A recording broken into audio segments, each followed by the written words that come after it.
자, 오늘 하나님 주신 본문의 말씀 가지고 약함 사용 설명서 뭐라고요? 약함 사용 설명서라는 제목으로 하나님의 말씀을 증거하도록 하겠습니다. 자, 우리 삶 중에 전혀 쓸모없어 보이는 쓰레기들이 있어요. 그러니까 버리면 그냥 쓰레기예요, 그때부터. 그런데 이 쓰레기들을 잘만 생활의 지혜로 잘 사용하고 활용하면 우리 삶에 아주 유익한 또 재료, 유용한 또 그런 도구로 사용될 수도 있더라는 거예요. 예를 들어 이제 제가 잘 사용하는 방법인데요. 이제 귤 같은 경우에도 그래요. 귤 알맹이를 먹고 껍질은 쓰레기잖아요. 버려야 되잖아요. 그죠? 혹시 뭐 귤 껍질 좋아하시는 분 있어요? 여기 있을 것 같아, 꼭 여기는. 귤 껍질을 먹지는 않잖아요. 버리잖아요. 근데 이거 그냥 버리면 쓰레기예요. 쓰레기 양만 들리는. 근데 제가 이제 호텔 생활을 이제 뭐 1년 연중에 365일 가운데 300일 이상 이제 호텔에서 하는 것 같았는데 어떤 이제 호텔 같은 경우에는 아주 오래된 호텔 같은 경우에는 내가 내 방 온도를 제어할 수 없도록 중앙 난방식으로 내가 원하던 원치 않던 계속 바람이 이제 밤새도록 나오는 그런 호텔들이 있어요. 그러면 저처럼 목 쓰는 사람한테는 굉장히 힘든 일이에요, 이게. 그렇다고 뭐 가습기 들고 다니면 제일 좋은데 그런 뭐 짐이 너무 많으니까 뭐 책가방만 해도 3개고 운동기구들도 있고 거의 이삿짐 수준인데 그러니까 또 뭐 차에도 한계가 있고 그래서 그럴 때 이제 겨울에 그런 일이 많으니까 겨울에는 제철 과일이 귤이니까 이제 귤을 이제 많이 갖다 주신다고 그러면 이제 귤을 얼른 막 저녁 집회 올 때 막 까먹어. 그리고 이제 세면대에다 물을 가득 담아놓고 거기다가 귤을 껍질을 이제 다 담궈놓고 나와요. 그래가지고 저녁 집회 끝나고 가가지고 제가 아무리 피곤해도 어저께는 내가 진짜 오랜만에 일찍 1시 반인가 이렇게 잤는데 원래 한 2시, 2시 반까지 꼭 이제 글 쓰고 이제 공부하다가 꼭 자는 게 습관인데 이제 그러면 그때까지 이제 물에 담궈 놓으면 충분히 이제 물기를 머금은 이 귤 껍질을 그 라지에이터나 히팅 막 나오는 데다가 이제 쭉 널어놓고 자면 충분히 요 새벽기도 전까지는 가습기 역할을 감당할 수 있어요. 또 귤 껍질은 굉장히 또 탈취효과가 좋아가지고요. 우리 주부들 흔히 하는 또 실수 중에 하나가 생선 요리 같은 거 비린 거 생선 요리 이렇게 하고 나서 아무리 퐁퐁으로 잘 닦아놔도 처음엔 냄새가 안 나는 것 같은데 그 다음 요리하느라고 가열을 하면 그 안에 배 있는 냄새가 막 삐져나와가지고 그때 이제 그 다음 요리를 망쳤던 경험들 많으시죠? 그 다시 퐁퐁으로 닦아도 그건 소용없어요. 그럴 때 그러면 생활의 지혜인데 물을 그 프라이팬이나 냄비에 넣고 펄펄 끓여. 그럴 때 귤 껍질을 한 3개만 넣어서 같이 끓여봐요. 어차피 버릴 거잖아, 껍질. 그거 넣고 끓이면 그게 끓는 동안 이 귤 껍질이 그 아주 더러운 잡내 비린내를 싹 잡아가지고 이제 그 다음 요리를 깨끗하게 할 수 있답니다. 자, 이런 거에 아주 아무것도 아닌 이 버려져야 마땅할 이 생활 쓰레기를 이런 걸 잘 사용하니까 내 생활에 오히려 유용하고 유익한 재료와 도구로 사용할 수 있는 거. 뭐 좋아하니까 내가 지금까지 뭐 4번 집회한 것 중에 제일 좋아하시는 것 같은데 또 뭐 하나 더 할까요? 김 빠진 사이다 같은 거. 이거 버리면 뭐 설탕물보다 못하죠. 그냥 버려야지. 그런데 이런 것도 꽃꽂이 할 때 오아시스나 또 봄 되면 이제 화병에다 이렇게 꽃을 제가 이제 노란 꽃을 좋아해요. 그럼 이제 봄이 되면 우리 이제 집사님 권사님들이 저 이제 기분 좋으라고 이제 집에 갔다 오면 이제 축 처져서 오니까 내 목욕실에다가 이렇게 꽃들을 이렇게 꽂아둔다. 그럼 기분은 좋은데 안타까운 것이 난 토요일만 잠깐 들어갔다 주일날 나오니까 딱 한 번 보는 거예요. 갔다 오면 다 시들어 있어. 빈 내 방 아무도 없는 빈 방에서 걔는 홀로 피어 있는 거예요. 너무 아깝잖아. 한 2, 3일만 더 가도 내가 돌아와서 한 번은 더 볼 텐데. 그럴 때 여러분 김 빠진 사이다 같은 거 화병에다가 그냥 물만 넣지 말고 김 빠진 사이다를 같이 부어놓으면 삼투압 현상 때문에 이 꽃대가 훨씬 더 물을 잘 빨아들여서 일반적인 꽃꽂이보다 이틀에서 3일 이상은 더 잘 가요. 누님들 여기서 삼투압이 뭐냐고 알려달라고 그러면 집회를 한 5박 6일 해야 돼요. 김 빠진 콜라도 그래요. 그냥 버리지 말고 돼지고기 요리할 때 밑간하기 전에 이 김 빠진 콜라에다가 이 고기를 재워놓잖아요. 그러면 육질이 굉장히 연해져. 그래가지고 꼭 소고기 요리 같은 돼지고기 요리를 할 수 있답니다. 뭐 이런 거예요. 그냥 생각 없이 버렸으면 다 쓰레기인데 샴푸와 린스가 있어요. 그럼 거기다 세트로 이렇게 들어오면 린스가 샴푸가 린스보다 쓰는 속도가 한 3배 이상은 빨라요. 그러니까 거의 어느 가정이나 린스가 정체가 된다고. 그 린스가 아주 오래된 린스들이 많아. 그 머리 쓰기는 좀 찜찜하고 버리긴 아까울 때. 이 봄 되면 이 아주 미지근한 물에 이 오래된 린스를 풀어가지고요. 찌든 때, 묵은 때 있는 싱크대나 욕조, 변기, 또 분무기에 넣어가지고 창문 청소할 때 쓰면 굉장히 좋은 청소도구로 사용할 수가 있답니다. 뭐 이런 거예요. 하여튼 그래. 미용실에서 주부 잡지에서 본 거예요. 그러니까 분명히 쓰레기였는데 그것들을 이 미용실 생활의 지혜, 주부 생활의 지혜 팁을 알려주는 이런 생활의 지혜로만 잘 활용하니까 오히려 내 삶에 유익한 재료가 되듯이, 자, 우리 삶에도 이런 시간이 나한테 왜 찾아왔는지 좀 불쾌하고 짜증나고 답답하고 근심되고 절망적인 그런 약함의 시간, 결핍의 시간, 고난의 시간, 또 어떤 억울함의 시간, 답답함의 시간, 또 이런 시간들이 있더라는 거예요. 이런 시간들을 만약에 아무 의미 없이 그냥 내 삶의 쓰레기통에 버리면 분명히 냄새나는 혈기, 분노, 책임전가, 우울감, 패배감, 열등감 따위에 썩는 냄새 나는 내 삶에 분명히 손해만 끼치는 그런 시간이 되지만, 내게 찾아온 이 약함과 고난의 시간들을 영적인 지혜로, 생활의 지혜가 아니라 영적인 지혜로 잘만 활용하면 오히려 이 약함들의 시간을 통해서 우리가 훨씬 더 영의 유익을 누리는 귀한 통로와 시간과 기회가 될 수가 있더라는 거예요. 그래서 여러분 성경 안에는요, 여러분 존귀하게 쓰여진 하나님의 크고 위대한 사람들의 인생들을 보면 여러분 아무나 생각해 보세요. 지금 어떤 한 사람도, 어떤 인물도 여러분 약함과 실패와 과거에 부끄러운 실수가 없는 사람이 아무도 없어요. 단 이거 하나 다른 거예요.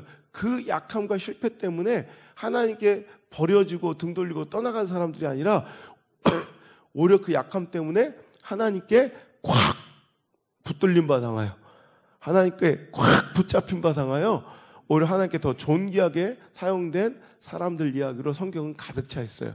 그럼 어찌 보면 이 성경은 우리에게 복음, 구원의 역사를 알려주는 굉장히 귀한 통로이기도 하지만, 우리 삶에 찾아온 이 나그네 같은 이 인생길을 살아가는 것은 우리에게 찾아온 이런 약함과 고난의 시간들을 어떻게 대응하고 어떻게 활용하고 살아가면 좋을지를 우리에게 너무나도 더할 나위 없이 잘 알려주는 세상의 어떤 책보다 더 귀한 우리 약함 사용 설명서 매뉴얼일 수도 있다는 거예요.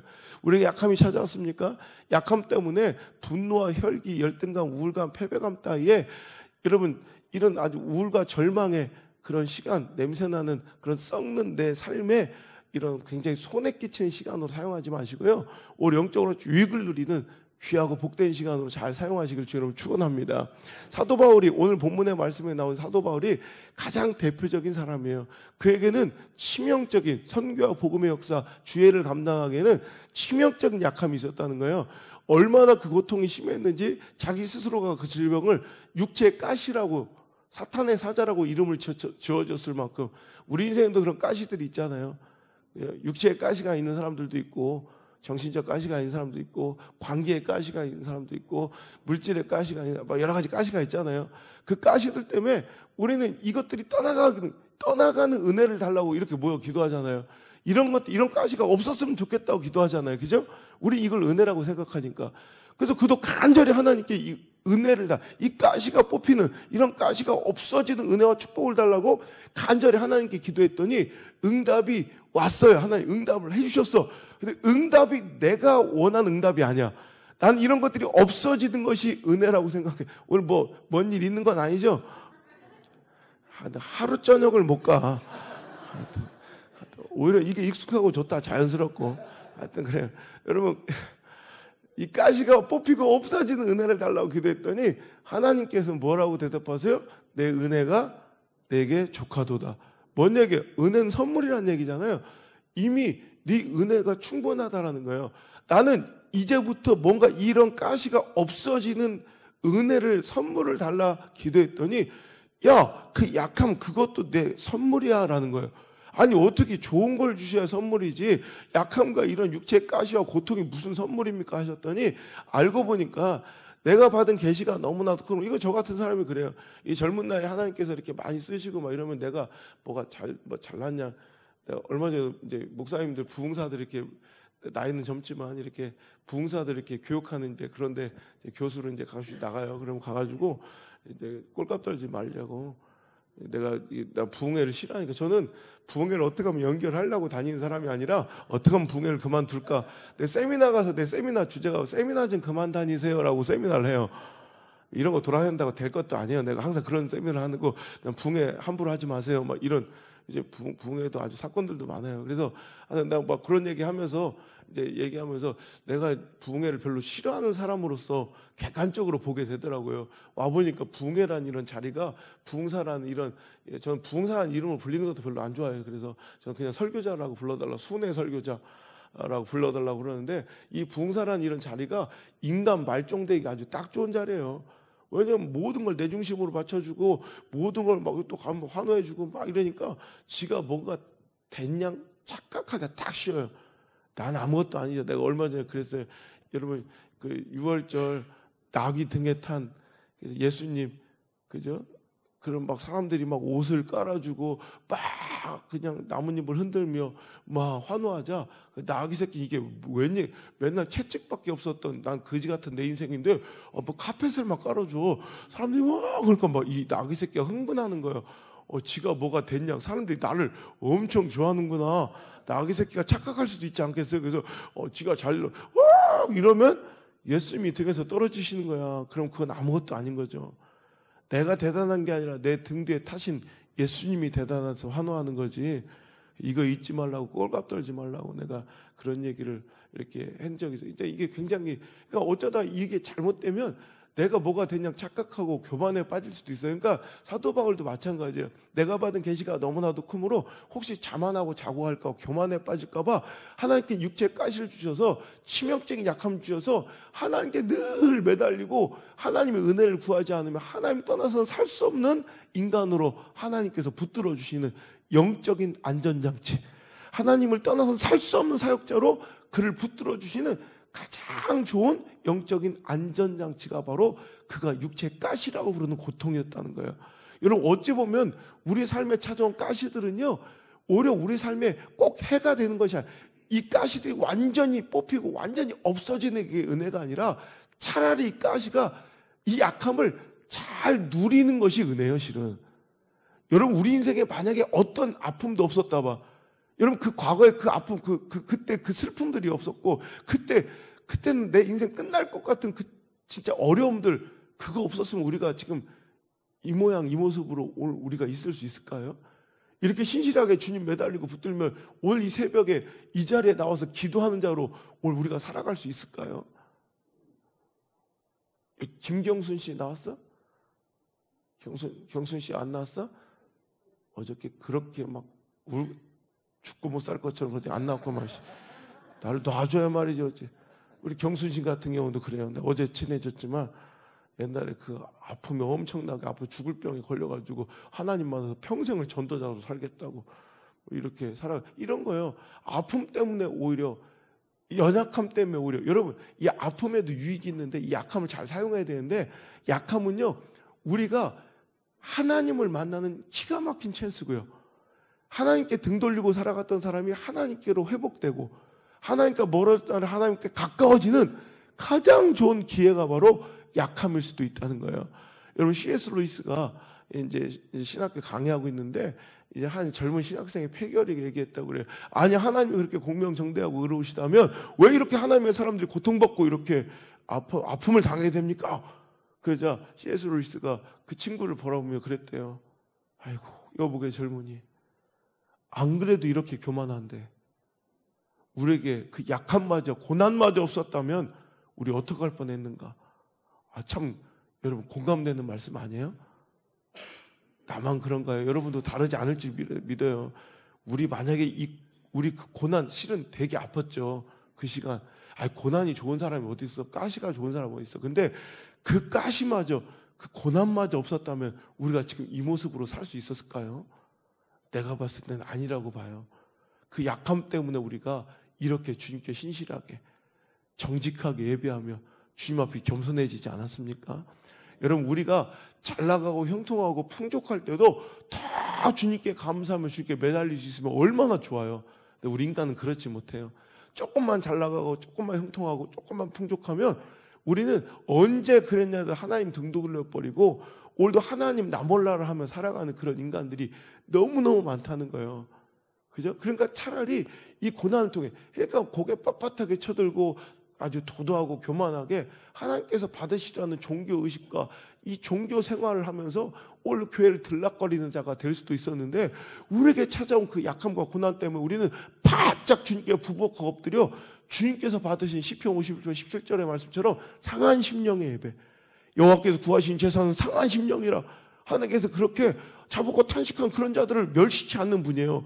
그러니까 하나님께서 우리를 기다리는 건 고개를 뻣뻣 쳐들고 아주 마음이 강팍한 교만한 예배가 아니라 정말 상한 심령으로 나와 그 옷자락을 붙잡고 매달리는 그 간절한 예배를 하나님께서 우리가 원하실 텐데, 우리를 그런 예배자로 만드는 가장 좋은 교육과 신학교와 교수님이 바로 약함 아니었냐는 거예요.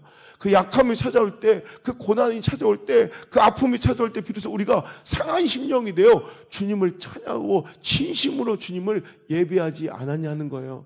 그러니 오히려 우리에게 찾아온 이 약함이 얼마나 고마운 하나님께 주신 선물이냐는 거예요. 여러분, 약함은요, 오늘 하나님께서 뭐라고 말씀해요? 네 약함 때문에 오히려 나의 능력이 온전해집니다.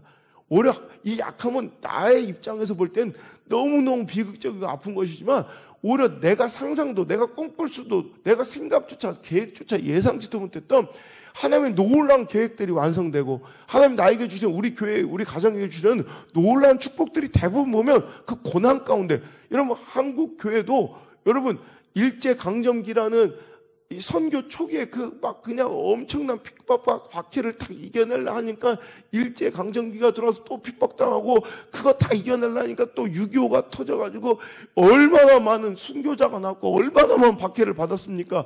근데 여러분 그거 아세요? 그것 때문에 한국교회가 이렇게 강력한 영성을 가지고 이 짧은 기독교 역사 가운데 세계 기독교의 영성을 이끄는 영적인 장자국가가 될 수 있었던 이유는 그 고난의 시간 때문에 그래요.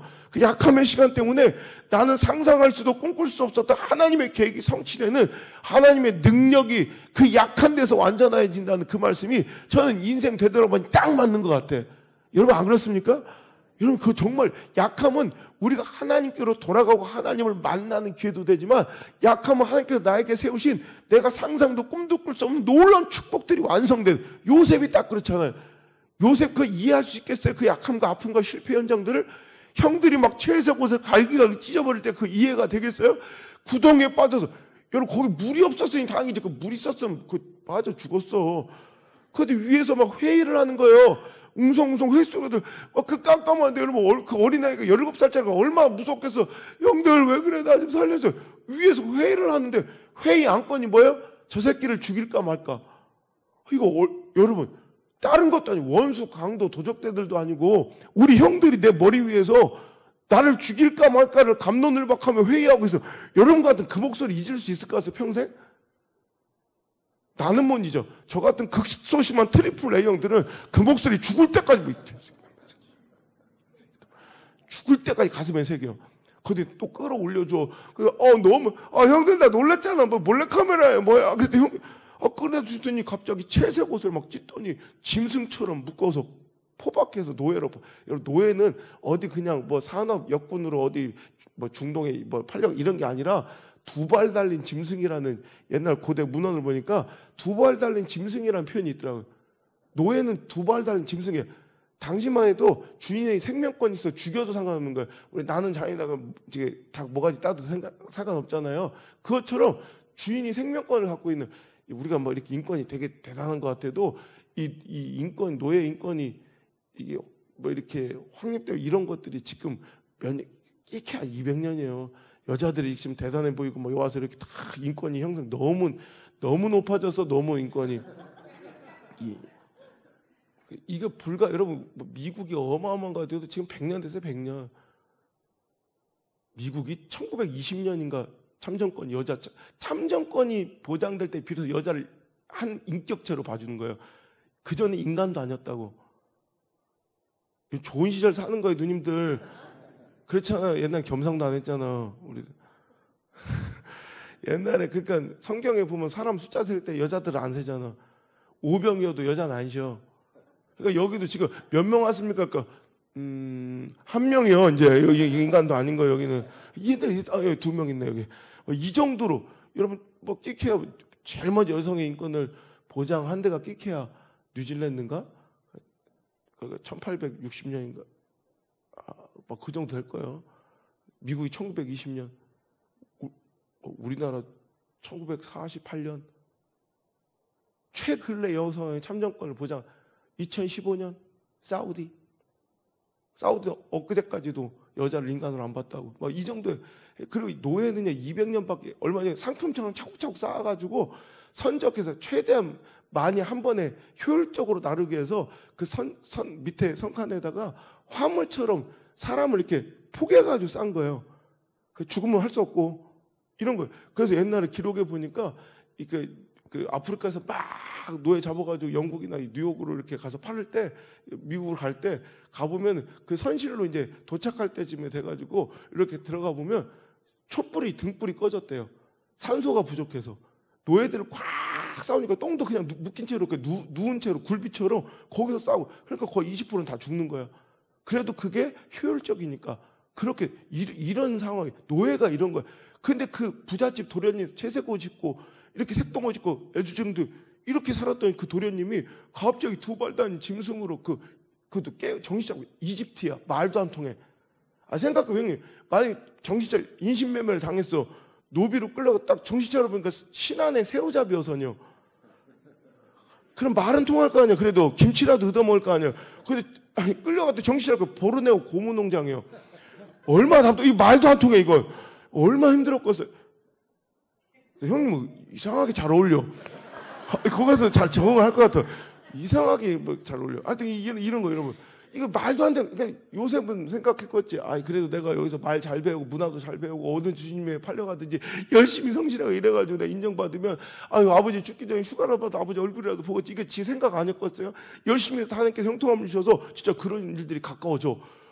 하는 일마다 잘 되니까 맡긴 일마다. 그러니까 주인 보디발이 그 모든 재산을 맡기 총무로 삼아가지고 모든 것을 인정하고 이제 잘 될라 하는 그날 아줌마 갑자기 아줌마 왜 그래 안 돼요? 그러지 마요. 근데 미투 막 그래서 깜빵에 박쳐박혀가지고 그러니까 막 되는 게 없는 거야. 얼마나 답답하고 막 하던 족족 고난이고 아픔이라고 생각해. 하지만 우리가 그의 인생을, 그는 고난이고 절망이지만 약함이지만 우리가 전지적 작가 시점에서 이렇게 그 인생을 쳐다보니까 딱 보이는 거야. 약할 때마다, 그가 찢길 때마다, 상처있고 억울할 때마다 실은 그가 상상도 못했던 하나님의 축복과의 계획이 완성되어 가고 있더라는 거예요. 가장 멋진 지름길이더라는 거예요. 여러분 때로는 우리는 이해하지 못하지만 여러분 내 채색옷이 찢겨져야 내가 하나님께서 애굽의 총리 되시는 삼으시려는 그 축복의 계획이 내 채색이 찢겨지고 억울한 누명을 쓸 때 가까워질 수도 있더라는 거예요. 그러니까 하나님의 높으신 하나님의 높으신 계획이 너무너무 차원이 다르시고 수준이 다르신 하나님의 역사가 내 수준에서는 이해되지 않을 뿐이지 그걸 고난이라 약함이라 부를 때 하나님은 언제나 오르세요. 하나님은 언제나 실수가 없으세요. 그 하나님이 약함을 주셔서 약함을 통해 하나님의 능력을 펼치시고 또 그 약함 때문에 로마서 8장 26절 성령은 우리의 연약함을 도우시다니. 오히려 사도 바울도 고백하기를 예수 그리스도의 능력이 약한 데서 머물면, 그러니까 오늘도 사도 바울은 이제 알게 된 거예요. 오히려 이 약함 때문에 성령 하나님이 나를 도우시고 예수 그리스도의 능력이 머문 통로가 내 약하면, 우리 그럴 때 많잖아요. 그러니까 그가 이제 그 뜻을 알기 전에는 이 약함이 떠나가게 해주세요만 기도했던 그가 이제 기도가 바뀌어요. 오히려 그 약함을 바라보는 신앙의 관점이 바뀌어서 뭐라고 기도해요?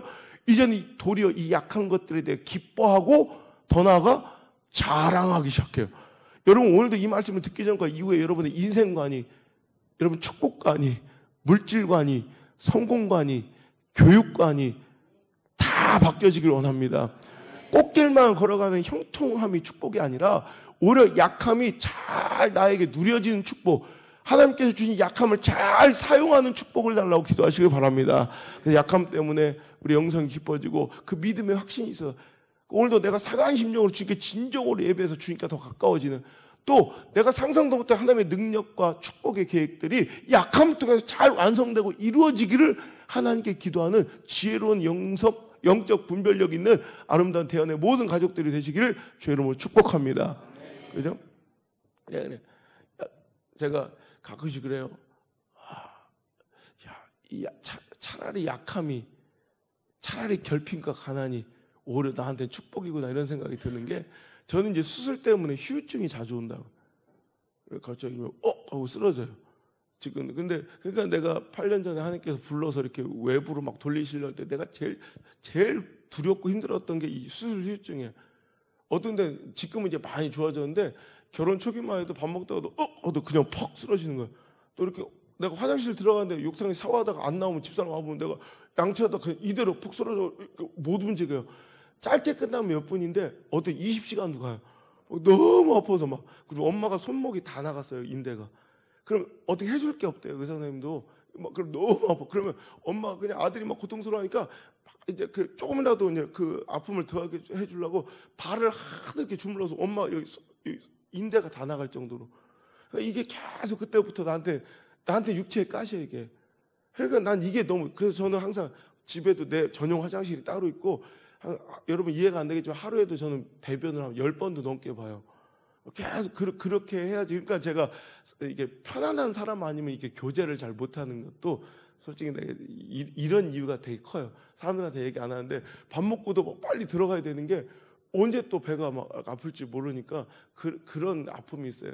그래서 내가 사람들을 이렇게 잘 못 만나는 걸 수도 있어요. 진짜 친해지면 뭐 주구장창 만나는데 뭐 그런 걸 이해를 해줄 수 있으면 언제든지 또 화장실 가고. 그러니까 이런 게 두려워서 내가 하나님 못 한다고 난 예를 들어서 아무도 없는 호텔방에 나 혼자 처박혀서 어떤 일을 당할 줄 알아. 근데 하나님 강권에서 계속 부르셔서 내가 하나님께 내가 그럼 보장해달라, 약속해달라. 내가 2가지만 약속해. 내가 쓰러져도 좋은데 내 자식들 앞에서는 이런 추한 모습 보이지 않게 해달라. 그리고 또 하나는 설교 중에 쓰러지지 않게 해달라. 이 2가지만 기도하고 나온 거예요. 희한하게 제가 집회하기 전에 내가 얼마나 몸이 약했냐면 동네 신방 한 2집만 해도 하루가 아니라 일주일에. 그래도 내가 막 힘들어서 쓰러지고 그랬어요. 1년에 2번에서 3번은 무조건 입원이요. 유착이 오고 막 아프면 일주일씩 입원, 제 전용 입원실이 있었다니까. 근데 이상하게 지금 집회하는 와중에 7, 8년 동안 한 번도 입원을 안 했어. 희한하게. 근데 그렇다고 안 아픈 건 아니야. 아프긴 한데 이상하게 그걸 잘 피해서 이길 힘을 주시는데 얼마 전에 위기가 있었어요. 저녁에 평택에서 집회하고 있는데 오는 거 이게 느낌이 식은땀이 막 주주주 떨어지는데 사람들은 모르지만 난 너무 아픈 거야. 그래서 막 설교를 하면서 난 기도하는 거야. 거꾸로 설교 중에 기도하는 거야. 하나님 이걸 이기게 해달라. 하나님 이거 견디게 해달라. 이 설교만 마무리할 수 있게 해달라고 막 난 속으로 기도하면서 말씀을 전하. 그리고 나서 말씀을 잘 끝내고 통성기도를 시키고 막 후다닥 나가는 거야. 막. 그러니까 내 모습을 보고 우리 수행비서가 딱 알고 그냥 호텔로 막 날르는데 그때 내 카드를 이제 미리 뽑고 막 식은땀이 막 뚝뚝뚝 떨어져요. 엘리베이터 타고 기억이 잘 없어. 나 눈을 떠봤네? 그랬더니 어떻게 호텔방은 내 문은 열고 이거 카드키를 꽂아야 모든 시스템이 전원이 온이 되잖아요. 그 카드를 못 꽂고 그냥 그 신발 벗는데 쓰러진 거야. 그리고 몇 시간이 흐른 거야. 그 들어온 신발 벗는 그 바닥에 고개를 꼬꾸라진 채 얼마나 몸을 쓰고 아파하면 어떤 때는 이렇게 막 물동처럼 대변을 막 지를 때가 있어요. 너무 아파. 얼마나 비참해요. 바로 옆에가 화장실인데 그걸 못 가요. 너무 떼굴떼굴 굴러다가. 그리고 저처럼 이렇게 자존심 강한 사람한테는 진짜 막 처참한 거예요. 지옥스러운. 그럼 샤워를 한다? 새벽에 막 눈물이 얼마나 나요. 그리고 막 이렇게 정리하고 막 샤워를 막 너무 막 짜증이 나는 거야. 내가 막 자존심이 너무 세니까. 근데 그때 비로소 기억이 나는 거야, 다시. 막 미친 듯이 막 그냥 막 바쁘게 살아가다가 잊고 있었던 정말 소중한 기억이 떠오르는 거야. 아, 맞다. 그래, 나 원래 죽었었지. 이게 기억이 나요. 여러분 생각해 보세요. 옛날 죽었다 살아나니까 섭섭할 게 뭐가 있고 서운할 게 뭐가 있고 여러분 하다못해 진짜 태어나서 처음으로 병원 나왔을 때 말라깽이처럼 빼싹 말랐을 때 내가 초코 케이크 너무 먹고 싶더라고. 초코 케이크 그 파리바게트. 뚜레쥬르 있으면 미안해요. 근데 그냥 내 취향이니까 지금은 뚜레쥬르 좋아하는데 그때 이상한 파리바게트 초코 케이크 제일 큰 거 있잖아요. 그거를 그냥 앉은 자리에 다 퍼먹었어요. 진짜 초코 케이크 한 숟갈을 딱 넣는데 눈물이 진짜 줄줄줄 흘러. 너무 감동. 그리고 지나가다가 애들이 공놀이를 하다 공이 날라서 머리통을 맞췄는데 행복해서 울어. 여러분 지나가서 공 맞으면 짜증나잖아. 근데 내가 살아서 이렇게 길거리를 돌아다니다가 공도 맞아보다니 행복해서 울어. 정말 섭섭하고 서운하고 화낼 일이 하나도 없어. 근데 여러분 보세요. 그때에 비해서 제가 지금 얼마나 더 건강해지고 얼마나 풍족해지고 얼마나 누리는 게 많아요. 안 그래요? 진짜 여러분 이렇게 제 나이에 이렇게 누리고 사는 사람이 어디 있고 이렇게 사용되고 이렇게 전 세계를 마음껏 돌아다닐 수 있는 사람이 어디 있냐고. 이게 목회자들 사이에서 0.1%야. 그러면 더 만족, 더 행복하고 더 감사해야 되잖아. 근데 인간이 그렇지 않아요. 서운한 게 있다니까? 돌아다 보면 섭섭한 게 있다니까? 야, 희한한 거야, 이게. 오히려 더 풍족해졌는데 이런 게 있어요. 성도들도, 저 인간 왜 저 지랄이지? 아이고, 저 꼴도 이런 성도가 생긴다니까? 이럴 수가 없는 거야, 내 처지는. 근데 그때 비로소 그냥 퍽 쓰러져 똥을 싸고 막 그냥 아파서 뒹굴고 처참하게 그거 치우고서 샤워할 때 그때 생각나는 거예요. 그래, 맞다. 나 이미 죽었었지. 그래, 나는 죽었었는데 이거 떠오르는 순간 상황과 처지와 형편은 똑같은데 일순간 모든 문제가 싹 다 풀려. 완벽하게. 상황은 똑같아요. 근데 모든 게 또 이해가 돼. 그때 내가 쓴 내 인생의 표가, 내 사역의 표가 있어요. 하나님은 나의 주시오. 성도는 나의 꽃이다. 그래서 하나님은 늘 오르십니다. 그래서 성도는 늘 예쁩니다. 멋지지 않아요? 하나님 나의 주시오. 주인님이 명령하는 건 무조건 옳은 거예요. 종이 주인 시키는 거 하는 게 맞지. 왜 그래? 토를 달 수가. 하나님 나의 주시오. 성도는 나의 꽃이야. 꽃은 다 이뻐. 꽃은 아주 그냥 어떤 작은 그 꽃잎도 이쁘고, 막 해바라 같은 큰 꽃잎도 이쁘고, 할매꽃도 이뻐. 꽃은 다 이뻐. 그게 다 변화가 돼요. 이 인간이 풍족해지고 이게 교만해질 때 차라리 나한테는 이 약함이 교만해질 수 없는 이유. 그래서 제가 아침마다 하는 의식도 밥을 안 먹는 것도 그래요. 저 새끼 까탈스럽고 그런 게 아니라 저를 지켜나가는 작업이에요. 여러분 생각해 보세요. 호텔도요. 처음에 저를 수행하고 따라다니는 친구들이 오면 내가 1년, 2년을 버티는 친구들을 보았어요. 저는 실력도 없어도 돼. 나는 실력 있는 데를 써본 적이 없어요. 내 주변에 따라다니는 것들을 보면 저건 실력이 더럽게 없구나 이렇게 생각하시면 100%예요. 어디 갈 데 없는 애들만 전 써요. 우리 교회는 100%예요. 전 내가 필요한 사람을 써본 적이 한 번도 없어요. 나를 필요로 하는 사람만 써요, 저는. 그러니까 내 주변에 있는 것들은 아주 그냥 저건 그지 같구나 이렇게 생각하시면 돼. 난 실력으로 뽑은 게 아닌가. 내 애들한테 딱 얘기해. 니들 지금 난 널 실력으로 뽑은 거 아니야. 딱 하나 이것만 절대로 감사만 잃지 말고 겸손만 잃지 마. 이거 잃어서 다 아웃돼요. 처음엔 호텔이라는 곳을 처음도 뭐 이래요. 근데 저를 수행을 하면 한 6개월만 따라다니잖아요. 그러면 소고기를 안 처먹기 시작해. 물린다고. 삼시세끼를 다 처먹으니까 이렇게 배가 부른 거예요. 저처럼 밥을 굶어야지. 그럼 한 끼를 먹잖아. 그럼 어제처럼 실은 제가 어제는 점심도 제대로 이렇게 왜냐면 김문 목사님 이렇게 앉아서 이렇게 먹으면 솔직히 얘기하느라고 먹지도 못해요. 일이지 먹는 것도 그것도. 그러니까 서로 이렇게 얘기하다 보면 그렇게 한 끼라도 제대로 집중해서 먹어야 되는데 한 끼 먹는 걸 제대로 못 먹으면 돌아보. 그러면 잘하면 이틀에 한 끼를 먹을 때 있어. 어저께 막 진액을 쏟았더니 손이 막 불 떨리더라고. 어제 끝나고 도저히 안 되겠더라고. 그래서 그 순댓국집을 21대 찾아가지고 나 순대 내 세상 최고 인생 순대를 만났네. 더럽게 맛있다 막.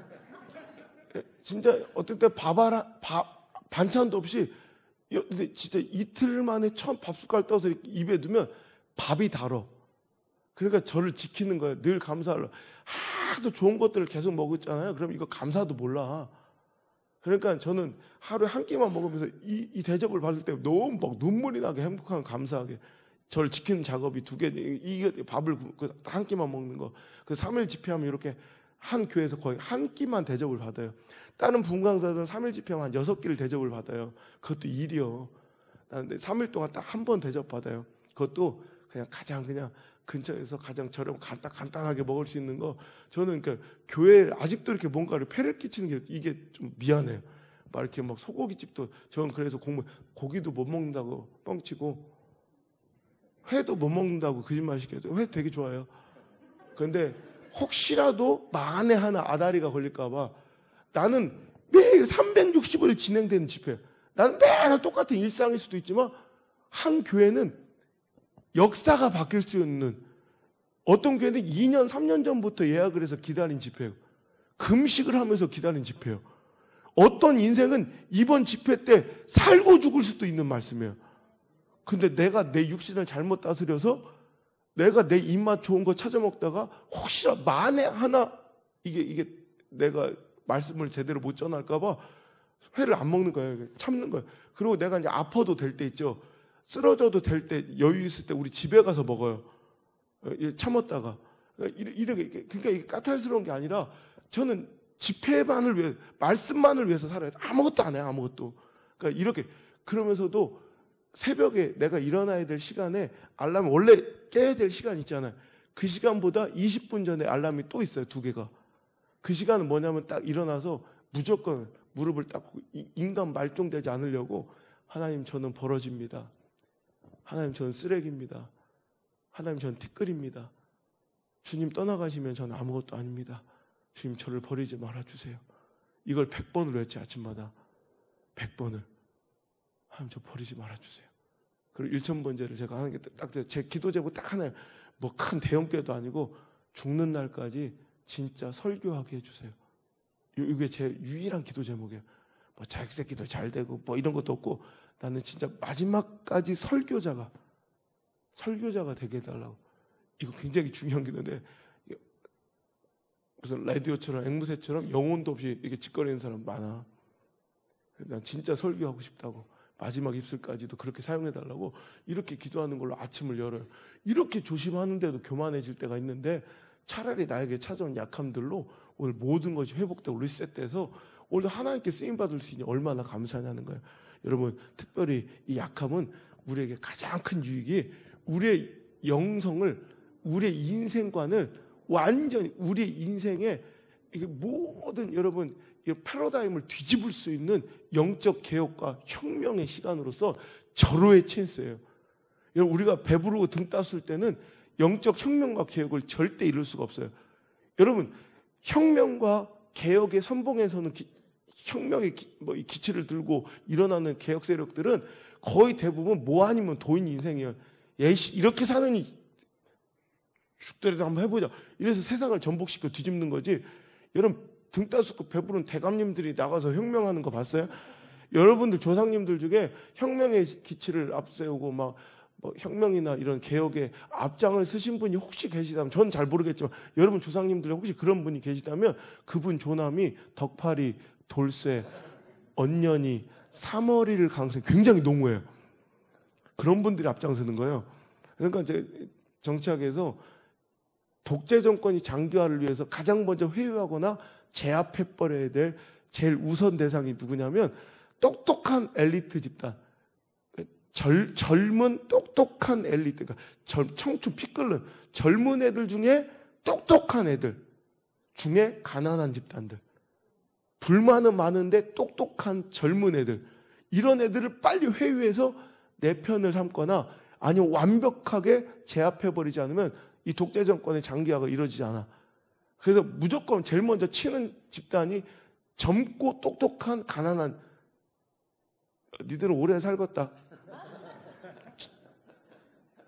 생각 없이 살아야 돼, 계속. 그게 좋은 거예요. 여러분, 그러니까 여러분, 우리에게 이 아픔과 가난이, 결핍이, 고난이 찾아올 때 그때 비로소 인생이 뒤바뀌는, 여러분 이어른 교수 봐요. 여러분, 우리나라 3대 지성이에요. 야, 그런 양반들, 이건 타고났다고, 물론 공부도 많이 했겠지만 이건 공부해서 될 문제가 아니에요. 그 사람의 이렇게 글 솜씨나 이 인문학적 이런 소양과 통찰력을 보면 이건 공부해서 나올 게 아니야. 이건 그냥 천재라고 봐야 돼. 어떤 때 책 읽다고 막 미쳐버릴 때가 있어요. 막 짜증이 막 읽다가 막 그럴 때 있죠, 목사님. 이거는 내 수준이 아니야, 이건. 이거 진 거야. 이럴 때 막 열이 확 받으면서도 막 존경스러워질 때가 있어요. 책 읽다 보면,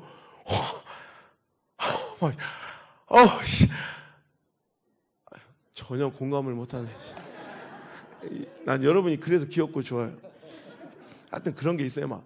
그러면 나 어렸을 때부터 난 미치는 거야. 이런 사람들, 이런 글을, 이런 책을 만나면 난 편지를 써요, 저자한테. 나는 당신과 같은 사람과 동시대를 살고 있는 게 난 영광이고, 돈 15,000원에, 내가 어렸을 때부터, 초등학교 때부터 이런 편지 썼어요. 돈 15,000원에 이런 지성을 나한테 옮겨주셔서 감사하다고 편지를 써요. 너무 감사한 거예요. 그럼 답장도 오고 그래요. 근데 그 빌 게이츠 그 새끼는 싸가지가 없어. 답장을 안 해, 그 새끼는 그. 하여튼 저는 그런 사람이에요. 그런데 그 보면 너무 똑똑해요. 그 지성으로 자기 인문학적 소양과 모든 지식을 싹 다 모아서 신의 부존재, 하나님은 없다를 증명하며 살았던 인생이에요. 근데 그가 비로소 딸의 죽음과 그 가족의 아픔을 통해서 오히려 이 인생이 뒤집어져. 그런 사람을 누가 교육과 무슨 세미나로 그를 변화시킬 수 있겠어요? 없어요. 오히려 그의 약함이 그의 인생을 뒤집어 놔서 이제는 지성에서 또 그런 건 하네. 지성에서 영성의 삶을 살며 오히려 그 영성으로 하나님이 시퍼렇게 살아계심을 천하만방에 증거하고 살아가고 계시잖아요. 그러니까 뭐가 어떤 계기로 약함이 오히려 우리에게 큰 유익이 될 수도 있다. 인생의 패러다임을 뒤바꿔 놓는다니까. 여러분 이런 거예요. 다윗과 골리앗의 싸움도 그래요. 왜 골리앗 앞에 그 하나님의 백성들이 벌벌 떨며 절망하며 쓰러져 있어요? 나는 그래.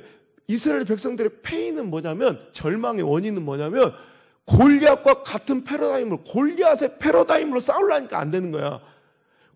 세상의 패러다임으로 성도가 싸우려면 절대로 져요. 교회는 교회 패러다임과 영성이 있어야지, 세상의 패러다임으로 싸우려니까, 골리앗이 칼과 창과 단창을 들고 나오는데 지들도 어줍잖게 칼과 단창을 들고 나갔더니 안 되는 거야, 깸빠리가. 그러니까 스스로 싸워보지 못하고 절망하고 있는 거야. 무슨 얘기인지 아시죠? 근데 다윗의 승리의 요인은 그거예요. 사무엘상 17장 45절에 그가 그 괴물 같은 골리앗 앞에 외치는 거예요.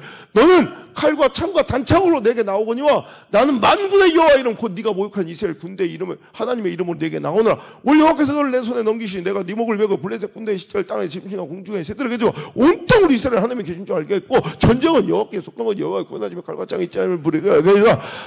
힘들어 죽겠네. 내가 나이가 먹으니까 이제 숨이 차요. 여러분 이거요. 여러분 이 마인드의 전환이, 이 패러다임의 전환이, 다윗은 골리앗의 패러다임으로 싸우지 않아요. 자기의 패러다임으로 싸움을 이끌어가는 거예요. 이게 승리의 요인이에요. 그렇다면 난 궁금한 거예요. 어떻게 그 용사들도, 이 어른 무사들도 여러분 그 패러다임의 전환을 못 이뤄서 골리앗과 같은 패러다임으로 칼과 창 들고 싸우다가 죽을 뻔했는데, 어떻게 어린 소년이 이런 패러다임의 전환을 이루고 오늘도 이렇게 강력하게 골리앗 앞에서 너는 칼과 창과 단창이 네 무기지 놈아, 나는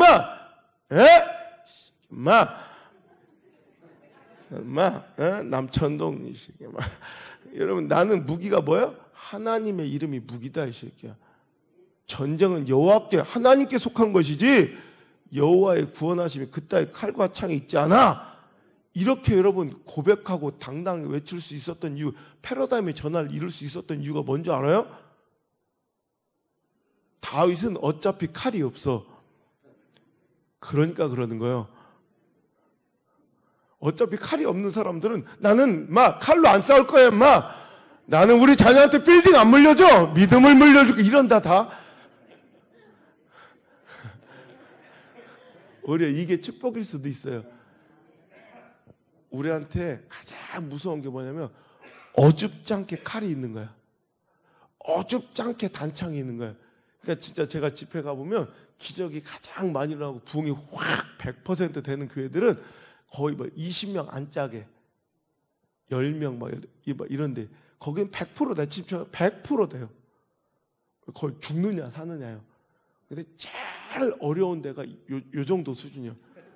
진짜 내가 폄하하는 게 아니라, 이건 큰 것도 아니고 작은 것도 아니요. 이렇게 없는 것도 아니요. 요 때가 요 정도 되고 이제 역사가 이렇게 되면 제일 무서운 게, 하나님을 그렇게 의존하지 않아도 교회가 잘 돌아가요. 인적 시스템과 딱 갖춰진 이제는 이런 제도가 있어가지고 잘 돌아가는, 이럴 때가 진짜 무서운 거예요. 어줍지 않게 지성이 있고 어줍지 않게 경험치가 쌓여 있고 어줍지 않게 프로그램과 시스템이 구동돼서 하나님께 옛날처럼 개척에 막 간절히 기도하지 않아도 잘 돌아갈 때, 이때가 너무 무서운 거예요. 우리는 이러면 이거 의지하고 살고 싶어져요. 차라리 아무것도 없을 때 우리는 하나님께만 간절해요. 제가 재밌는 얘기 하나 해드릴게요. 제가 개척하고 나서 우리 의자도 다 주워갔다고 그랬잖아요. 진짜 그지 같았어. 근데 강대상 앞에 마이크를 써야 되는데 마이크도 없었어. 그래서 어떻게 하냐면, 왜 이런 앰프 시스템이 아니라 믹서기 있고 이런 게 아니라, 왜 우리 그냥 야유회 갈 때 이렇게 들고 다니는 거 있잖아요. 이렇게 알죠? 그 박스를 하나 옆에, 강대상 옆에 놓고 군형이 3개가 있어. 걷다 이렇게 꽂고, 그 야유회용 그 마이크, 그 앰프 있잖아요. 이런 거 들고 다니는 거. 그러니까 그거 내가 지금 생각하면 마이크를 드나 안 드나 똑같아. 안 드. 이건 차이가 나잖아. 근데 그건 들어도 되고 안 들어도 되고 그냥 손이 심심해서 드는 거지. 그런 정도 형편없는 그런 시스템이었어요. 그런데도 또 교회가 부흥한다고 부흥이라고 그래. 처음으로 찬양단을 세우는데 초등학교 4학년짜리, 중학교 1학년짜리 그 시골 아이들, 여자아이들 2명을 찬양단을 세운 거예요. 왜냐면 2명밖에 안 되게, 그 군형이 2개밖에 없어. 내가 3개인데 하나는 내가 썼으니까 그러니까 마이크를 사야 돼. 군형은 있으니까 그 꽂아도 별반 차이도 없는데, 그래도 이제 찬양단에 마이크는 들어야 될 거 아니에요. 근데 돈이 없는 거예요. 근데 저는 이제 이렇게 그 인터넷 금융거래 이런 것도 잘 못해요. 제가 생긴 건 되게 스마트해 보이지만 실은 저는 기계를 못 만져요. 컴퓨터도 잘 못 켜요. 그러니까 아직도 이렇게 아날로그를 되게 좋아해요. 그러니까 제 컴퓨터를 켜주는 전담 사역이 있어요. 사역자가.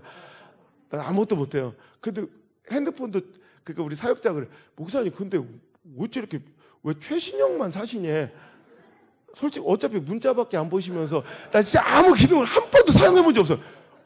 난 카메라도 파노라마 이런 것도 몰라요. 아무것도 한 번도 안 사용. 왜 목사님 그럴 바에야 그냥 옛날 싼 거 쓰시지 왜 맨날 최신형만 계속 사시. 엄마, 남자가 가오가 있지. 가오로 사든가 가오로. 그런 사람이 제가. 그런데 아무것도 없는 그런 상황에서도 나 진짜 사긴 사야 되니까 내가 처음으로 인터넷 거를, 지금도 나 못해. 이제 사역자들이 시키는데, 그때는 하나님이 지혜를 주셔서 잠시 동안 그 인터넷 걸 내가 했어. 옥션이라는 걸 들어가서, 아직도 기억나. 13,000원짜리 노래방용 마이크 이렇게 돼 있더라고요. 그거를 2개를 샀는데 13,000원짜리 노래방용 마이크. 근데 그 13,000원 뭐야 그거. 그런데 그때는 그 13,000원이 저한테 어마어마하게 큰 돈이야. 돈이 없으니까 리뷰를 200개를 봤어요. 도대체 이 물건이 어떤 놈인가. 근데 결론이 뭐냐, 복불복이요. 좋은 게 오면 그냥 괜찮고 나쁜 게 오면 아이고 반송하기도 귀찮아 버려야 된다, 이런 수준이더라고. 좋은 놈이 와야 돼. 나는 이거 실패하면 안 돼. 돈이 없으니까. 내가 우스운 얘기지만요, 13,000원짜리 노래방용 마이크 하나를 사는데 하나님 제발 좋은 게 나한테 오게 해달라고 3일을 금식했어요. 3일 동안 금식 기도하면서 좋은 놈을 사게 해주세요. 하나님 좋은 놈 오게 해주세요. 울면. 그런데 얼마 전 내가 우리 영상 음향 시스템을 이렇게 막 바꾸는데, 저는 이제 재정부도 들어갈 시간도 없으니까 카톡으로 이제 모든 거 이렇게 결제해주고 그래요. 연락 오면 그래 결제 무슨 결제. 글쎄 1억 3천 7천 이걸 결제하는데 결제 알았어 결제 오케이.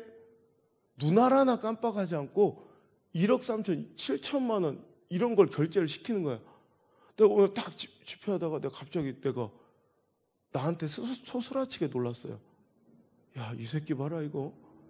옛날엔 13,000원짜리 마이크 하나 사면서도 3일을 금식해야 됐던 내가 이제 1억 3천을 7천만 원을 결제하면서도 눈알 하나 깜빡 안 해.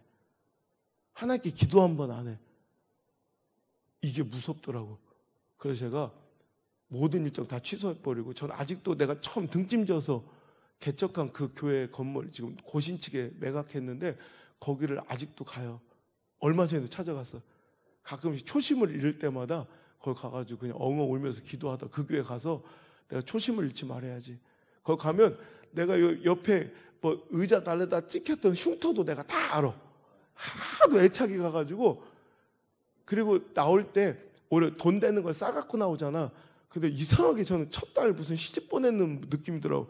오히려 의자를 좋은 걸로 싹 바꿔주고 나왔어요. 제가 새 걸로 그 볼품업 의자들 다 버리고 이런 개인용 의자로 좋은 걸로 내가 싹 바꿔. 그 의자도 그대로 있고 내가 에어컨 뭐 이런 거 다 마이 시스템 이런 게 다 그대로 있어. 아직도 내가 다 사주고 나온 거라. 눈물이 어찌래. 그리고 거기서 무릎 꿇고 엉엉. 얼마 전에 우리 가족들 다 데리고 갔어요. 우리가 너무 초심을 잃은 것 같다. 언제부터 우리가 이렇게 풍족했다고 교만 떨며 감사를 몰라. 우리 가족 다 가서 무릎 꿇고 그 교회 가서 엉엉 울다 와요. 그럼 다시 회복되는 거예요. 그러니까 여러분 오히려 결핍이 다윗의 그 결핍, 칼도 없고 창도 없고 갑옷도 없는 그 결핍이 그의 인생 패러다임을 바꿔서 세상의 패러다임이 아닌 하나님과 능력만 믿고 살아갈 수 있게 그를 이끌어 주더라는 거예요. 여러분 제가 호주 멜버른에 집회를 간 적이 있어요. 갔더니 외국 집회는 거의 대부분 그래요.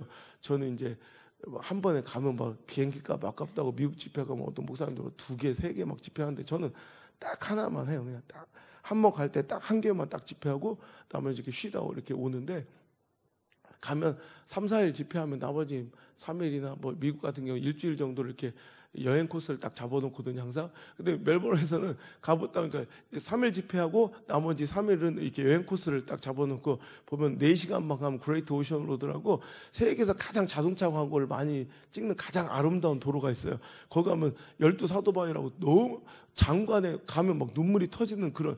멜버른 가서 거기 안 갔다 오면 바보예요. 제가 그 바보예요. 저는 그걸 싫어요. 난 멀리 가는 것도 싫어하고. 그러니까 그런 거 싹 다 취소시키고 식당도 막 미슐랭 3스타짜리 스테이크집 막 호텔 뭐 이런 데를 다 예약을 해놨더라고요. 그래서 내가 다 취소시키고 내가 딱 가야 될 때를 찍어줘요. 내가 이제 설교에 필요한 데만 가요, 저는. 그래서 옛날 미안하다 사랑하다 소지섭이 나랑 밥 먹을래, 나랑 사귈래 이런 거 있어요. 그런데 난 그런 거 좋아해. 그래서 거기 그런 거랑 어떤 데 꼭 가야 될 샌드위치 집을 간다고 그랬더니 난리가 나. 교회에서 무슨 소리. 그러니까 오늘날로 따지면 샌드위치 집은 부흥 강사가 김밥 천국 가겠다는 얘기예요. 그러니까 거기서 말이 안 되지. 그러니까 안 돼. 목사님 어떻게 부흥 강사님을 샌드위치 집을 모시냐고. 안 된다고. 스테이크집 미슐랭 3스타짜리 해놨다는 거에서 안 돼. 내가 설교에 꼭 필요해서 내가 예화로 쓰려고 그러니까 내가 꼭 가봐야 되겠습니다. 그러니까 제가 여기 와서 내가 책에서 읽었는데 그럼 좀 그렇잖아요. 내가 가봤던 이러면 딱 생동감. 내가 형님한테 이 얘기 해드리려고 내가 미슐랭을 안 먹고 내가 거기를 갔다 온 거예요. 생동감 있게 알려주려고. 알지도 못하면서. 근데 그 샌드위치 집이 어떤 집이냐면 한 젊은 청년이 샌드위치 가게를 창업하고 싶어요. 요즘에 멜버른 땅값, 호주 시드니 땅값이 거의 뉴욕 땅값만큼 올라왔어요. 어마어마하게 올랐다고. 그러니까 거기서 창업하기 너무 힘든 거예요. 왜냐면 이제 일반적으로 샌드위치 가게는 유동인구가 많은 이런 큰 다운타운에 상권이 아주 활달한데 1층에만 있어야 돼. 이런 파리바게트나 서브웨이 같은 데 어디 있나 보세요. 항상 역세권의 다운타운에 횡단보도 앞에 있어요. 신호등 100%에 다. 그러니까 딱 그들이 딱 입점하는 자리가 최고 좋은 상권이에요. 항상 샌드위치집도 그래. 근데 그런 데는 항상 이렇게 이제 그 렌탈비가 비싸겠죠. 그러니까 많은 피를 내고 많이 파서 조금 남긴 이런 구조인데 그 친구는 이제 가난해서 그런 엄청나게 비싼 가게를 얻을 수 있는 조건이 아닌 거예요. 그럼 치명적인 약함이죠, 비즈니스하게. 그러면 포기해야 되고 절망해야 되는데 그 친구는 오히려 이 약함을, 가난을 오히려 패러다임의 전환의 기회로 삼아서 어차피 내가 여기다가 못 구할 거, 이 좋은 상권에 못 구할 거니까 포기하는 게 아니라 그럼 구할 수 있네. 그래서 이 다운타운 완전히 그 유동인구 많은 그 상권에서 몇 블럭을 뒤로 골목으로 들어가서 그것도 상가 건물도 아닌 일반 건물, 엘리베이터도 없는 일반 건물 7층에 얻은 거예요. 누가 샌드위치 하나 처먹겠다고 몇 블럭 가가지고 7층까지 올라갔다 내려오면 그거 다 꺼지지. 여러분 샌드위치 가게는 2층에도 없어요. 그죠? 샌드위치 가게는 무조건 1층이에요. 여러분 오뎅이나 뭐 저기 붕어빵 있죠. 이런 거 같은 거. 붕어빵집이 3층에 있는 거 보신 분? 난 전 세계 몇십 개국을 돌았는데 아직도 샌드위치가 2층, 3층에 있는 거 본 적이 없어요. 원래 샌드위치 무조건 1층에 있어요. 근데 7층 엘리베이터도 없어. 그거 누가 가겠어? 사장인 저도 헉헉거리고 어느 날은 출근하는데 사장인 저도 그 가게를 지가 가기 싫더래. 사장도 가기 싫은 그 가게를 누가 가겠어? 그럼 치명적인 약함이잖아요. 그런데 그는 그걸 오히려 패러다임의 전환으로 야 얼마나 좋으냐. 사람들이 여기까지 올 일이 없다. 그런 인테리어 비용이 필요 없다. 사람이 와야 이쁘게 꾸미지. 사람들이 어차피 안 올 거니까 인테리어를 하나도 안 했어. 그리고 테이블도 하나도 없어. 카운터도 없어. 아싸 돈 굳었다. 그럼 가게를 뭐하러 하냐? SNS로만 주문을 받아요. 그래서 카드나 사이버머니로만 결제하고 쪽지를 줘서 예약을 한단 말이야. 그럼 오잖아요. 그러면 그 가게 앞에 엘리베이터가 없으니까 7층까지 올라오면 너무 힘들어. 그러니까 그 앞에 크게 X표가 이렇게 길바닥에 이렇게 써 있어요. X표가. 그럼 올라오지 말라는 거예요. 거기 서 있으라는 거예요. 그러면 집에서 만들어 놓은 샌드위치를 갖고 와서 창문 7층에 이렇게 걸터 앉아가지고 7층에서 집어 던져. 그럼 딱 X표로 떨어져요. 그러니까 생각해 7층에서 가속도가 붙어서 팍 떨어지면 얼마나 기분 나쁘겠어요. 그러니까 그냥 던지지 않고 거기다 아이디어를 해서 종이 낙하산을 다른 거예요. 우리 이쑤시개 같은 습자지 같은 거 있죠. 그 얇은 그걸 탁 던지면 팍 펴져. 떨어지면서 그러니까 도롱 이렇게 동시에. 근데 그래서 색깔 내가 예약을 하니까 저는 레드였는데 컬러를 알려줘요. 당신은 레드입니다, 블루입니다, 옐로우입니다, 그린입니다 이렇게 알려주는데 알록달록한 샌드위치들이 딱 던지면 탁 펴져서 그럼 그린이 딱 펴지면 내 거야. 레드가 펴지면 내 거다 이렇게 알고 그러면 전 세계에서 몰려든 관광객들이 그거 하나 처먹겠다고 거지 새끼들 막 그냥 그거 따라서 막 정신없이 어떤 놈은 2층 간판에 걸려서 그거 따먹으려고 막 이렇게 어떤 놈은 그것만 보고 막 가다가 바람이 훅 불어서 막 그거보다 차이게 치는 아름다운 광경이 아침마다 벌어져. 그러니까 막 난리야. 맛은 더럽게 없어. 형 내가 먹어봤어요 형님. 맛은 더럽게 없어.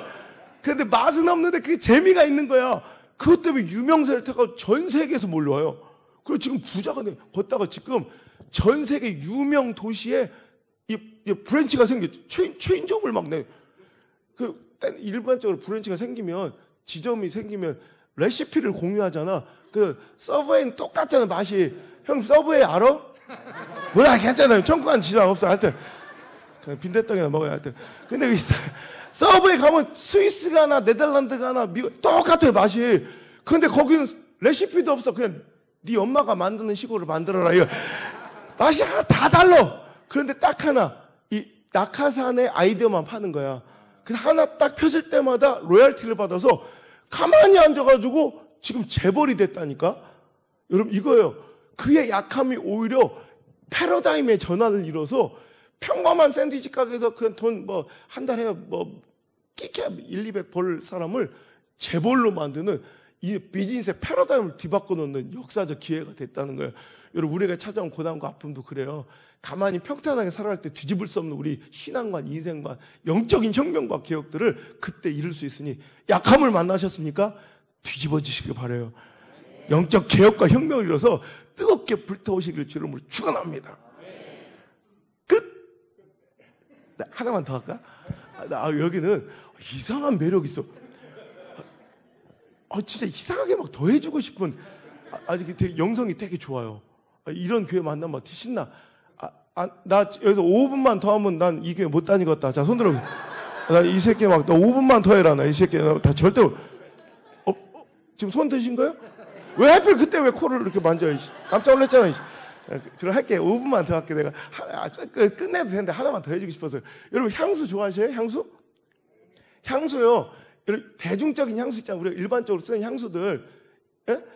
그 향수들, 대중적인 거 싼 거, 한 10만 원 남짓 하는 거, 샤넬이나 뭐, 불가리나, 안 났어. 제가 마음대로 소심하게 형님은, 우리 사이에. 여러분, 그런 향수들 있잖아. 그건 누가 봐도 좋은 향기 재료로 만들어요. 거의 대부분. 뭔 얘기인지 알아요? 한 10만 원 남짓의 대중적인 향수들은 누가 봐도 좋은 냄새예요. 근데 여러분, 200만 원짜리, 300만 원짜리 향수 맡아본 적 있어요? 나 300만 원짜리 향수 맡아본 적 있어요? 깜짝, 나 맡으면, 우리 10만 원짜리도 이렇게 좋은데, 냄새가. 난 겐조 좋아하는데, 여러분, 그러면 300만 원짜리는 막, 어마어마하게 좋을 줄 알았더니, 100% 표정이 이렇게 나와요.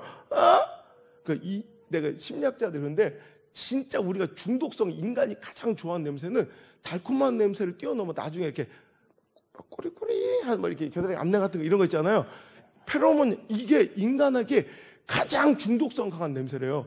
그래서 사람들이 이거에 한번 빠지면 그래서 진짜 비싼 향수 이런 냄새 꼬리꼬리. 그래서 우리 이게 인간의 본성이래요. 심리학자 연구 결과니까 여러분들 이렇게 다 깨끗하고 정갈하고 더더하게 오늘 어제 뭐라고 했더니 또 스카프도 탁 하시고 옛날 평소하고는 다르게 굉장히 꾸미고 오셔. 한껏 꾸몄어.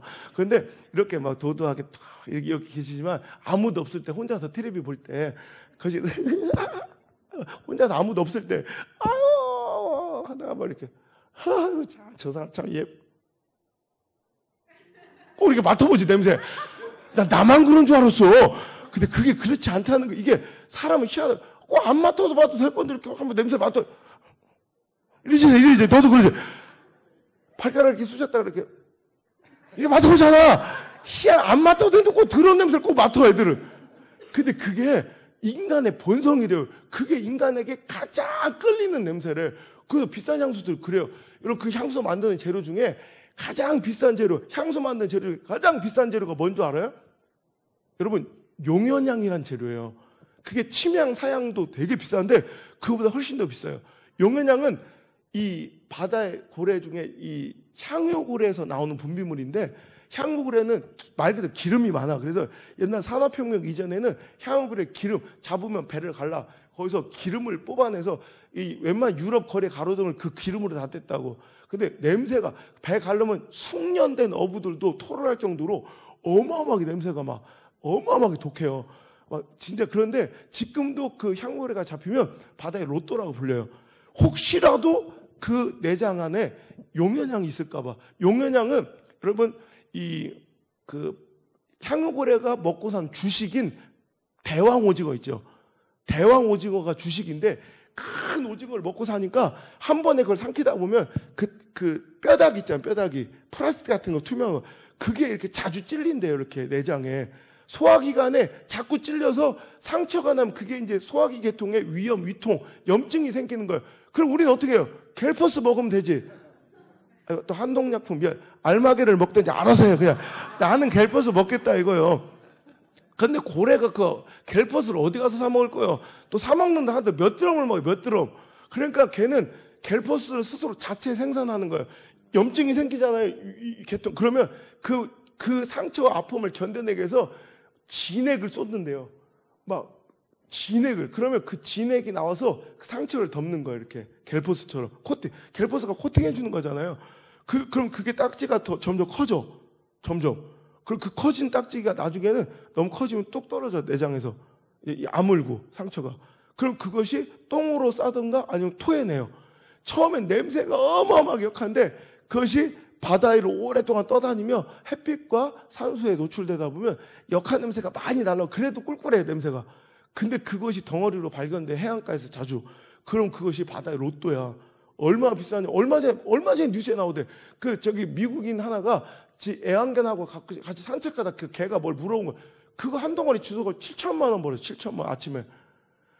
야, 자기들은 도대체 돈이 얼마나 많길래. 와, 7천만 원을 아침에 주웠다는데 눈 하나 깜빡한. 그리고 10년 전에 저기 호주에서 한 여자가 저기 자기 어린 아들하고 해변을 산책하다가 애가 축구공 같은 걸 막 차는 거야. 아, 더러워, 하지 마. 고름덩어리가 생긴 더러워. 근데 보니까 그게 요견향이야. 그거 팔아가지고 하루아침에 2억을 버는 거야. 영혼이 1도 없어요. 영혼이. 좋다. 내가 오기가 생긴. 4년 전에 자꾸 대형교회 나한테 도전의식을 줘요. 오만이라는 작은 저기 가난한 나라에서 가난한 어부가 인근 해역에서 이제 얕은 바다에서 이제 이렇게 쪽배 타고 가서 고기 잡는 어부가 원래 가난한 나라는 그게 힘들어요. 그 가난한 사람은 계속 가난해져. 왜 밑바닥에 막까지 다 긁어서 가난한 사람도 인근 해역밖에 못 나. 부자들은 큰 배 타고 원양에서 더 돈을 벌고 밑에 사람들은 더 없으니까 밑에서 다 긁어가지고 다 말려주고. 그런데 거기서 하루 벌어 하루 먹고 살아야 되는데 하루 종일 한 마리도 못 잡은 거야. 베드로처럼. 그리고 거기는 해양 쓰레기가 많아. 올라온 족족 쓰레기밖에 없으니까 낙심해서 고기 한 마리 못 잡고 돌아와서 그 쓰레기를 이제 무태 와서 버리는데 덩어리 하나가 뚝 떨어진 거예요. 그래서 그게 바로 용연양이었던 거예요. 그걸 팔아서 하루아침에 39억 8천만 원. 처음부터 이걸 할 걸. 40억은 돼야 놀래네, 여기는. 하루아침에 40억을 번 거예요. 그렇게 대단한, 이거를 알코올에 녹여가지고 향수의 재료로 쓰면 이게 최고 비싼 향수가 돼요. 여러분 재밌지 않아요? 우리 그리스도인의 삶이 딱 이래요. 실은 그 시작은 아픔이었어요. 우리에게 인생에 찾아온 그 아픔을 우리가 이토록 견뎌내기 위해서, 하루를 버텨내기 위해서, 하루를 살아내기 위해서 몸부림을 친 거야. 기도로, 말씀으로 하나님 의지하며 이 몸부림을 쳐왔던 이 진액들이 처음에는 흉물스럽고 냄새나는 우리 삶의 조각들이지만 그것들이 나중에는 이 땅을 살려고 희망으로 번져가는 가장 아름다운 그리스도의 향기가 되는 삶. 그게 바로 우리 그리스도인들의 삶일 줄 믿습니다. 그래서 오늘 우리의 약함이 내일은 다, 우리의 상처가 내일은 다 간증되며 하나님의 영광이 되는 아름다운 그리스도의 편지들로 잘 사용되시고, 오늘 그 약함이 쓰레기처럼, 냄새나는 쓰레기처럼 흉물스럽게 변하지 말고 반드시 아름다운 향기로 오늘도 나처럼 죽어가고 절망하는 사람들 살리는 멋진 간증의 도구로 여러분 꼭들 다 사용되시기를 주의 이름으로 축복합니다. 오늘 기도할 때 하나님, 내 약함도 이렇게 사용하여 주옵소서.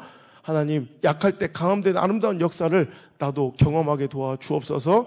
저 약할 때 더 진실하고 겸손하게 하나님 만나게 하시고, 오늘도 내 영적 패러다임을 뒤집는 놀라운 영적 혁명의 기회로 사용해 도와 주옵소서.